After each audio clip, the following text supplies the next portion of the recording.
Welcome back again, ladies and gentlemen. This is Ge Holla, your host. That's Ge Holla, not Guala, not GeHolla, not Gula, but Ge Holla. This radio interview will be found on GeHolla.com, FMGMediaTV.net, and also Ge Holla Radio. Our special guest for the evening is Mr. K.G. Montgomery, lawyer, very extraordinary young brother. I was listening to him on doing a couple of interviews on YouTube, and we're going to get into some information about hip-hop and law, and what does it mean to be black in America. One moment while we let in Mr. K.G. Montgomery. Good evening, sir. How are you doing this evening? Hey, how are you? I'm doing well. This is the host of this evening. I'm Ge Holla. I know it may look a little weird. Some people say Guala, Gula, but it's actually Ge Holla. Nice to meet you, man. Yes, sir. Nice to meet you, too. I was checking you out on YouTube and reading about you. And I just wanted to basically have a conversation with you, hip-hop and law, because, there's a lot of myths, a lot of misconceptions. What does it mean to be, quote-unquote, black man in 2016 in America as well as in the world, and, in respects to laws. I know laws are different from state to state, county to county, city to city, but just getting a better understanding about, law, because there's a lot of misconceptions and myths that are out there. Okay. Cool. All right. If you could you please introduce yourself to the people, if you don't mind? Yes, my name is Kenneth Montgomery. I'm an attorney as well as a law professor here in New York. Okay. Cool. Now, Mr. Montgomery, I was checking you out, looking on your website. By the way, any person, no matter where you're from, you can also check him out at kjmontgomerylaw.com, all one word. If you need to get in contact with them about anything concerning law or any public information, young brother would be glad to educate and to school us on law, and we really appreciate that. Now, absolutely, checking you out on your site. It's a great site. I've been looking into it, and I was noticing when I was reading about reading your about you that you have engaged with certain other artists or other media giants like Bad Boy Records, Rockefeller, Damon Dash, and Rockstar Games. Can you tell us anything about those cases? Sure. Those were some time ago, some of them. I primarily, I'm a litigator, and I primarily specialize in criminal and federal defense, a lot of state criminal cases. I also do a lot of state cases in that area, and I do civil rights, but I also do, general litigation in the entertainment field concerning copyright infringement, trademark infringement, breach of contract, breach of fiduciary duty. And if I remember correctly, the Bad Boy case involved representing Tyson Beckford, a very accomplished, well-known model who had entered into an agreement with Bad Boy, and there was a disagreement about the honoring of the contract, the endorsement agreement. And that was the basis of the suit that we litigated, and it was ultimately settled at some point. The Rockefeller case, if I remember correctly, was the young man who we represented who had written a book, and that book was gotten in the hands of Rockefeller Records, and they took the book and they made state property, I believe, was the theatrical performance that they derived from the book without proper credit or compensation. And the Rockstar Games suit was a very interesting suit that was kind of ahead of its time. It was a song written by Illacoin, Sean Price, who's a childhood friend of mine who's since passed, and I believe Black Rob. I'm not sure who else was on that song. And it was done at Game, I believe Jonathan Schechter, who used to be an owner or owner at The Source. He had an independent label which they did the song for, and he entered into an agreement with Rockstar Games and Take-Two Interactive and sold the song without getting permission from the artist to Rockstar Games, and they used the song on Grand Theft Auto. And the song, to me, it was ahead of its time in the sense that, you had the gaming industry growing, and you had hip-hop music continuing to be commodified, so it was a perfect marriage. So, that case, it ended up being settled as well, but that was the basis of that suit, if I remember correctly. Okay. Now, just to piggyback off of that, from an artist, whether it be, like you said, you dealt with literary objects like books, music, modeling. What is the first thing an artist should do or entertainer should do if they feel as though maybe their work has been compromised or violated in some kind of way or stolen from them? What are the steps usually that? I think the first thing you should do is seek legal counsel so you can get the proper advice and information so that you can make a intelligent decision about about your legal rights. The first thing to do before you do that, I think, is also speaking to an attorney and seeing what it is that you can do to protect yourself and your intellectual work that you have, whether you need a copyright, whether you need a trademark, whether you need a contract of sorts, whether you need, to memorialize your ownership in some form or another. The industry is changing in a lot of regards. Society is changing in how they're being entertained and what are the ground rules for entertainment. But ultimately, you want to protect your work and speak to a competent attorney that you can find and really have a candid conversation about them about what your brand, what your work is, and what your intellectual property is and how it can be protected.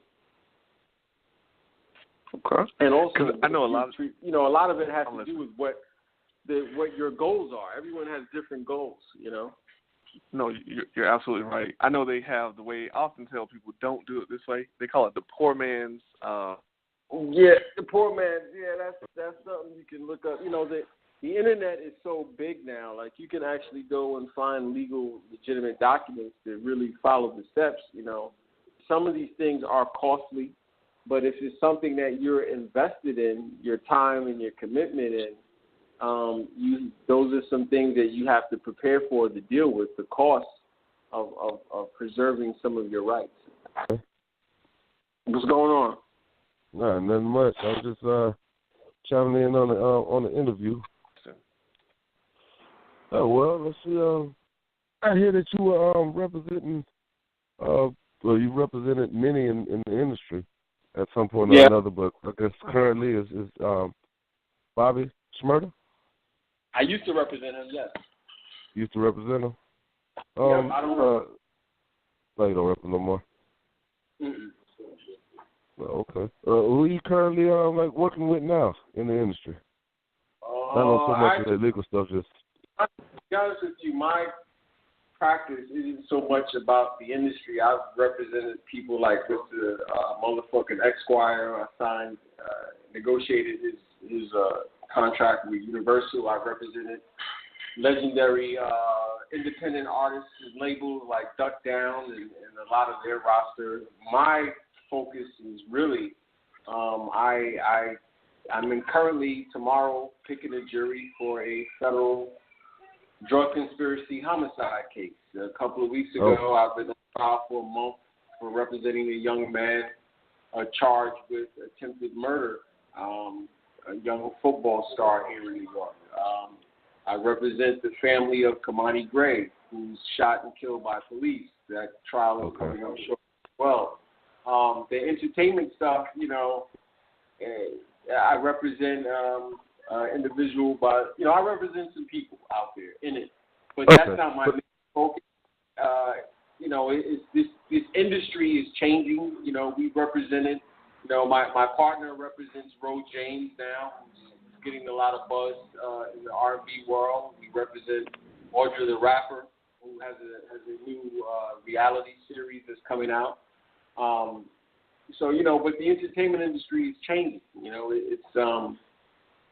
It's changed and it's grown with the times, digitally and technology-wise. It's not such a rush by people to be represented or assigned to labels. You have a digital team, you have a creative team, you have a branding team. Somehow put your thing together, and you don't necessarily need a label. To be quite honest with you, there's plenty of examples of guys who are doing very, very well without actually signed to a major label. Oh, okay. So they just business guidance, business advice, how to license themselves, how to motivate and inspire their consumer and audience and really commodify their art. And I think what we're seeing is tons of artists who are figuring that out. Okay, so you do more than just entertainment. You also do criminal. Yeah, I mean, entertainment is honestly just something that I am capable of doing, and my partners do a lot of. But I'm more versed in the criminal and civil rights world. Okay. Yeah, man, it's a bunch of directions that could go in because recently I was looking at the case of the kid that got caught up on the rape charges. Or which kid? The white kid. No, the white kid that just got caught up and they gave him like 6 months probation or something like that. Probation or something like that, which, I don't know if anyone should be surprised at someone who is privileged getting a privileged sentence. That happens every day in our legal system. No one should be surprised about that. I actually find it surprising that people are surprised. It's not a matter of. It's not so much a matter of being surprised. It's just that when we're in a system where that can actually happen, and then nobody wants to change the system. You see what I'm saying? I know. I mean, absolutely not. It's working in the way it's supposed to. The privileged, the wealthy class, race, it's doing exactly what it's been rigged to do. So no one is interested in that, and the people who suffer the most as a result of how the system is, we really are complicit and complacent in that. We do things to help the status quo as well. So unless people start changing their ideas and how they think about this stuff, it's going to continue. And the longer it goes without any change, the longer it's going to remain. And I think there needs to be some new ideas on how to deal with some of these things. That's interesting because we see it play out so many times, and you have, like you said, the system is set up. Hello? Oh, we're still here. Yeah, I'm listening. Oh yeah, you still there? Okay, yeah, I heard. Yeah, I'm still here. Yeah, I was saying the system is set up in a way to where, I mean, like I heard you say that we would have to change our way of thinking, almost some sort of a paradigm shift. But what absolutely would have to happen for America to look at things? I mean, just let me give you another example. So I'm sorry for I feel sorry for what happened down in Orlando today. It was that was tragic. It was tragic. Mm-hmm. But immediately it turned to terrorism. Now, so I was on social media earlier today, and I heard people say, "Well, when is the president going to address this as a terrorist act?" Well, there's been other acts to me that should have been addressed as terrorism, but it's not because that's not. Listen, words are very powerful in American paradigm, American exceptionalism. Words are very, very powerful. They're used to motivate and inspire people in certain directions. But that wasn't a terrorist act, and unfortunately, in this country, it's based on a lot of terror and violence, and it breeds it. And America is the number one manufacturer of guns. It has the most weapons anywhere, more than any other country or so-called civilized country in the world. And it has no,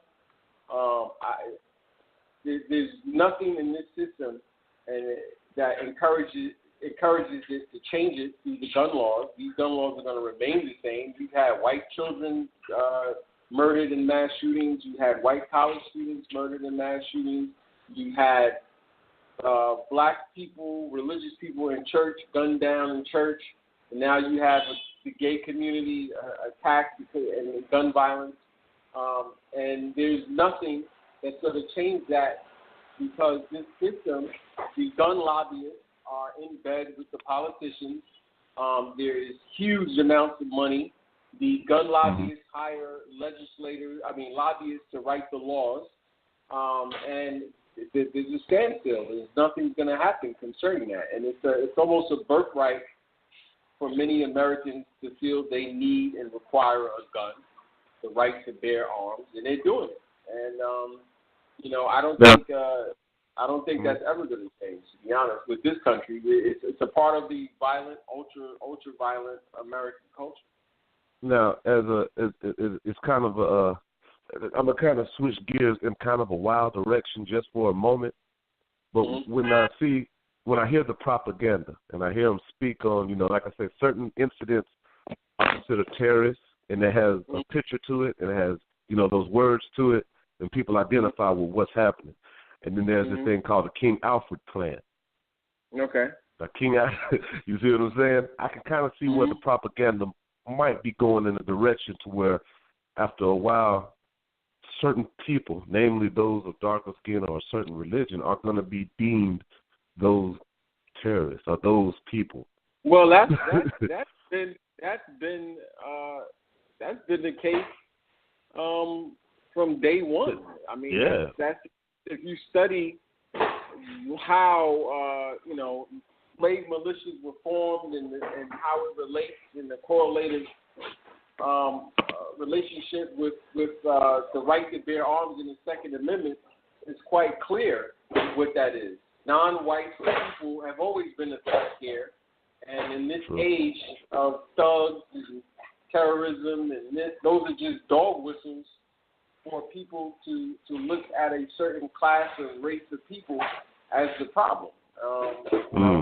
I don't think it's not even debatable in modern history that it's quite clear that America has been one of the most violent countries.